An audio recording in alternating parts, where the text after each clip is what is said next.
अस्सलाम वालेकुम रहमतुल्लाहि ताला बरकातहू।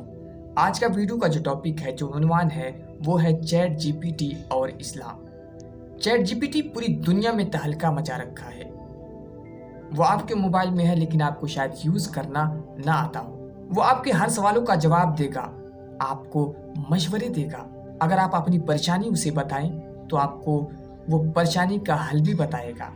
अगर आप किसी भी चीज़ का जवाब चाहते हैं, कोई चीज़ की जानकारी लेना चाहते हैं, कोई सा भी चीज़ हो सकता है, शायद वो आपको प्रॉपर जानकारी दे सकता है। और साथ ही अक्ल और मजहब के तकरार के बारे में भी बात करेंगे। और भी बहुत सारी चीज़ें जो हम लोगों को जानना चाहिए, वो सब चीज़ें हम इसी वीडियो में कवर करने की कोशिश करेंगे। इस वीडियो को आखिर तक ज़रूर देखें। अगर आप इस वीडियो को देख रहे हैं तो आपके मन में ये सवाल ज़रूर होगा, क्या एआई आर्टिफिशियल इंटेलिजेंस इस्लाम को सही तरह समझ सकता है? लेकिन रुक जाइए, पहले ये समझना ज़रूरी है कि इस्लाम टेक्नोलॉजी और एआई के बारे में क्या कहता है। इस्लाम हमें इल्म और तहकीक यानी रिसर्च की तरफ बुलाता है। कुरान में भी बार बार सोचने और समझने की दावत दी गई है। हज़रत मोहम्मद सल्लल्लाहु अलैहि वसल्लम ने फरमाया, इल्म हासिल करो, चाहे तुम्हें चीन भी जाना क्यों ना पड़े।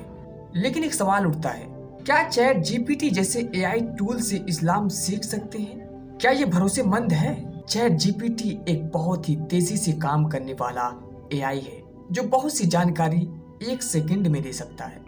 इस्लामी इतिहास, कुरान, हदीस, तफसीलात, साइंस, बायोग्राफी, केमिस्ट्री, जियोग्राफी का तफसीलात तफसीर के साथ दे सकता है।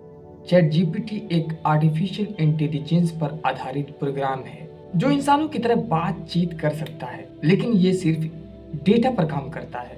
तेज जवाब देता है, बड़ी तादाद में मालूमात दे सकता है, कई जुबानों में बात कर सकता है, दुनिया भर के स्क्रॉल्स की राय एक जगह समरी करके रख सकता है। चैट जीपीटी का नुकसान ये है कि ये एआई एक इंसान नहीं है, इसीलिए ये इस्तेहाद या फतवा नहीं दे सकता, खुद से नहीं सोच सकता, हर बात सही नहीं होती, इसमें ईमान और अक्ल की हिकमत नहीं होती। यह हमेशा 100% नहीं जानता, कभी कभी गलत या संदर्भ से हटकर जवाब दे सकता है।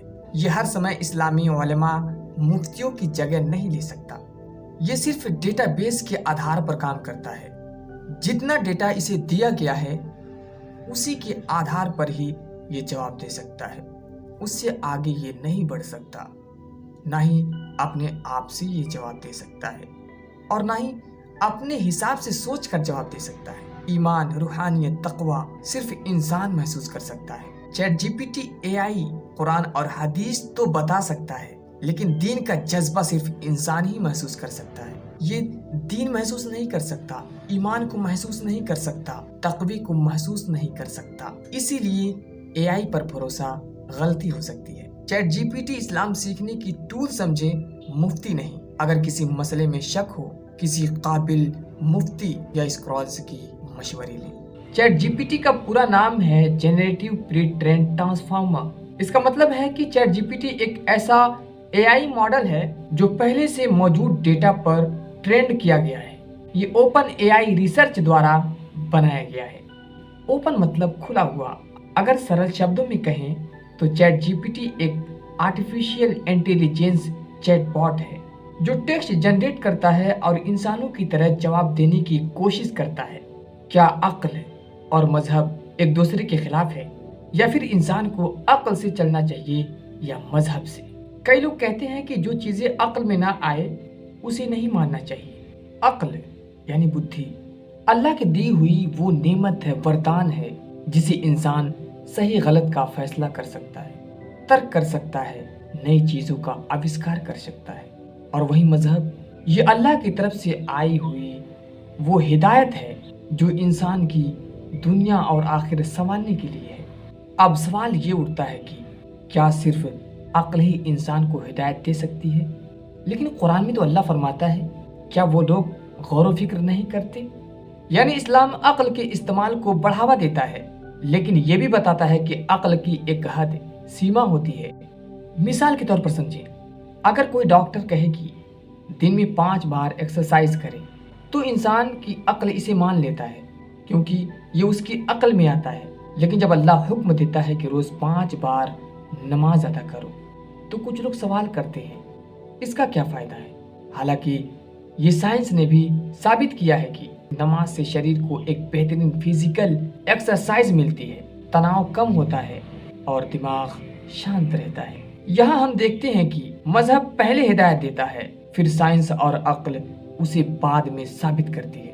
دوسری مثال سمجھے، قرآن میں سور کا گوشت حرام بتایا گیا ہے۔ عقل سے دیکھنے والے لوگ کہتے ہیں کہ ہم تو کھاتے ہیں پھر بھی زندہ ہیں، تو یہ حرام کیوں؟ لیکن جب سائنس نے تحقیق کی تو پتہ چلا کہ سور میں کئی نقصان دہ بیماریاں پائی جاتی ہیں، جیسے ٹیپ ورم اور پیراسائٹس، جو انسانی صحت کے لیے خطرناک ہے۔ یعنی مذہب نے 1400 سال پہلے ہی بتا دی تھی، جبکہ انسانی عقل کو یہ بہت بعد میں سمجھ آئی۔ تیسری مثال سمجھے، اگر کوئی اندھا آدمی کسی انجان راستے میں چلنے لگے تو کیا وہ صحیح منزل تک پہنچ سکتا ہے؟ شاید آپ کا جواب ہوگا نہیں۔ لیکن اگر اس کے پاس صحیح نقشہ ہو تو وہ آسانی سے منزل تک پہنچ سکتا ہے۔ انسان کی عقل بھی اندھے انسان کی طرح ہے۔ مذہب ایک نقشے کی طرح ہے جو صحیح راستہ دکھاتا ہے۔ اگر کوئی آدمی کہے مجھے کسی نقشے کی ضرورت نہیں، میں خود راستہ ڈھونڈ لوں گا، تو ہو سکتا ہے کہ وہ بھٹک جائے۔ اسی طرح اگر انسان اپنے عقل پر بھروسہ کرے اور مذہب کو نہ مانے تو وہ بھی بھٹک سکتا ہے۔ اگر انسان اپنے عقل کے حساب سے چلے تو ہر انسان کا صحیح غلط الگ الگ ہوگا۔